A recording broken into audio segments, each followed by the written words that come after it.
मेरा नाम जावेद भट्ट है। मैं इंडस्ट्रियल एसोसिएशन सोपोर का प्रेसिडेंट हूं और अक्सर मेरी बात होती है टीवी पे। जब भी मैं बात करता हूं मैं एंटायर इंडस्ट्री सेक्टर की बात करता हूं। स्पेशली मैं नॉर्थ का ख्याल रखता हूं, जो हमारे नॉर्थ में डिस्ट्रिक्ट बारामूला, डिस्ट्रिक्ट कुपवारा और जो हमारा डिस्ट्रिक्ट बारामूला होता है।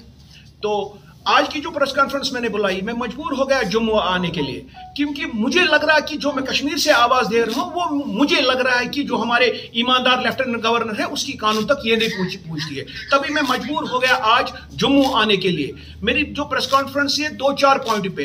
एक तो मेरा पहला, मैं पूछना चाहता हूं मौजूदा हुकूमत से, क्या इंडस्ट्री सेक्टर इतने गए गुजरे हुए हैं कि कोई इनकी तरफ ख्याल ही नहीं करता है? हमें तो ठीक है, हमारे पास आज इंडस्ट्री के नाम पे एडवाइजर नहीं है। अगर आपको लगता है कि इंडस्ट्री इतनी ये है तो फिर तो बंद ही करो ना, फिर हमें नजात दिलाओ। फिर अगर हम ये बोलते हैं कि बैकबोन, अगर इंडस्ट्री कोई बेरोजगारी दूर कर सकती है या हमारे जम्मू कश्मीर वो इंडस्ट्रीज है।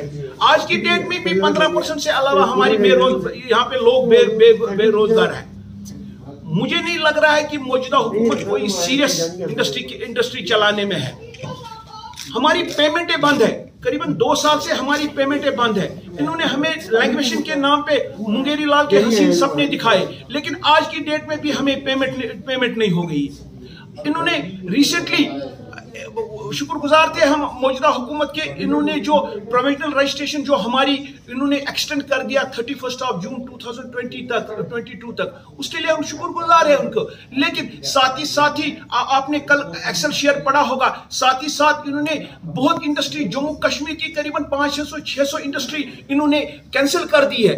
मैं रिक्वेस्ट करना चाहता हूं अपने ऑनरेबल चीफ सेक्रेटरी साहब से, मेहरबानी करके क्या आप खुश होंगे कि वो 600 या 700 इंडस्ट्री जो आपने बंद कैंसिल करी, क्या वो मजबूर होंगे कोर्ट का दरवाजा खटखटाने से? मेरी रिक्वेस्ट होगी, हमें मजबूर मत कीजिए कोर्ट में जाने के लिए। हम आपके अपने बंदे हैं, हम इंडस्ट्री चलाने वाले बंदे हैं, हम सन ऑफ द सॉइल है। आपने इससे पहले भी कोशिश की थी कि बाहर की इंडस्ट्री यहां पे लगाने की, उस वक्त भी उन्होंने, जो मौजूदा हुकूमत उस वक्त थी वो कसूरवार थी। उस वक्त भी उन्होंने नट एंड बोल्ट इंडस्ट्री यहां पे लाई और उन्होंने अपने इंस्टीट्यूट लेके वो यहां से भागे। लेकिन हम सन ऑफ द सॉइल है, हम यहीं पे जीने वाले हैं और यहीं पे मरने वाले हैं, और हम ही लोग हैं जो रोजगार देंगे। ये तो एक बात है। और दूसरी, हमारी ये बोलते हैं कि हम जी इंडस्ट्री चलाएंगे। क्या, मैं पूछना चाहता हूं मैं अपने ऑनरेबल कमिश्नर से कि आपके पास जो डीआईसी इंडस्ट्रीज है, जीएम बारामूला जो है, उसके पास 3 चार्ज है। कौन सा वफा वो करेगा? वो जनरल मैनेजर बारामूला डिस्ट्रिक्ट का भी है, वो जनरल मैनेजर कुपवारा का भी है, और बेटी पटा तीसरा एक उसको ऑफिस दे दिया है चार्ज के लिए। तो कौन सा वफा वो इंडस्ट्री के साथ करेगा? मुझे नहीं लग रहा है वो कोई वफा कर सकेगा। पावर के हवाले से आज की डेट में भी हमारे एस्टेट ये बोलते हैं कि हमने जी सारे एस्टेट एसेंशियल फीडर पे छोड़ दिए। आज की डेट में मैं मौजूदा हुकूमतों को ये बताना चाहता हूं, कुपवारा एस्टेट जो 1972 में जो एस्टेट वजूद में आया है, आज की डेट में वो एसेंशियल सर्विस उस एस्टेट में नहीं है। अच्छा, और दूसरा, इन्होंने रेड बुक, हमारा एक कुपवारा में एक इलाका है, उधर इन्होंने इंडस्ट्री के नाम पे पैसा भी खर्च किया। अफसोस से मुझे कहना पड़ता है कि आज की डेट में भी उसका रेवेन्यू रिकॉर्ड ठीक नहीं है, क्योंकि जब भी मेरा यूनिट होल्डर फाइनेंस मांगने जाता है बैंक में, रजिस्ट्रेशन तो इन्होंने की। मैं पूछना चाहता हूं मौजूदा हुकूमत से, जरा उस अफसर को आप पकड़िए कि उस अफसर ने किस ताकत से वायलेशन की है, कहां से वो लैंड था। अगर वो लैंड इलीगल लैंड था तो कौन सा हक बनता था इनको इंडस्ट्री वहां पे डेवलप करने का? और जो गरीब आवाम का पैसा है, वो टैक्स पेयर का पैसा उस एस्टेट पे उन्होंने खर्च किया, ट्रांसफार्मर उधर लगाया, पावर लगा दिया, रोड बना दिया, पानी आ गया वहां पे। लेकिन आज की डेट में भी रेवेन्यू रिकॉर्ड उसका सही नहीं है। जब भी मेरा यूनिट होल्डर भाई को फाइनेंस लाने जाता था तो वहां पे उसको रेवेन्यू डिपार्टमेंट बोलते हैं कि अभी तो ये इंडस्ट्री के नाम पे दर्ज ही नहीं है।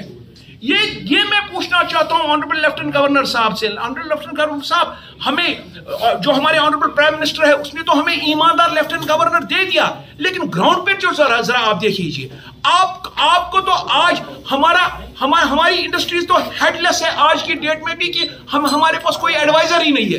किसके पास हम जाएंगे? हमारी तो इतनी पहुंच नहीं है ना कि हम रोज चीफ सेक्रेटरी के पास जाएंगे। हमारी पहुंच होती थी एडवाइजरों के पास जाने की। मेरी रिक्वेस्ट होगी लेफ्टिनेंट गवर्नर से, मेहरबानी करके इमीडिएट आप हमें एडवाइजर दीजिए। मेरी रिक्वेस्ट होगी हमारे जो लेफ्टिनेंट गवर्नर साहब है, हमारे कैप्टन वही है, हमारी आवाज आप सुनो। जब आप नहीं सुनोगे तो कौन हमारी आवाज सुनेगा? लेफ्टिनेंट गवर्नर साहब, हम डॉक्टर जितेंद्र जी से रिक्वेस्ट करते हैं कि हमारी अगर पहुंच यहां पे नहीं है, हमारी पहुंच आप दिल्ली तक पहुंचाओ। आप तो हमारे रिप्रेजेंटेटिव हो जम्मू कश्मीर के, हमारी बात आप अमित शाह से कीजिए कि अगर हमें आप चाहते हो कि जम्मू कश्मीर की इंडस्ट्री फूले और फले। आज की डेट में मैं आपको बताऊंगा कि आज की डेट में भी जो हमारे ऑर्गेनाइज सेक्टर में जो भी प्रोवाइडिंग एंड फिक्सिंग आइटम बनते हैं, उनके तो टेंडर ही नहीं कहीं होते हैं। हमारी इंडस्ट्री तो पिछले 3 साल से दर बदर की ठोकर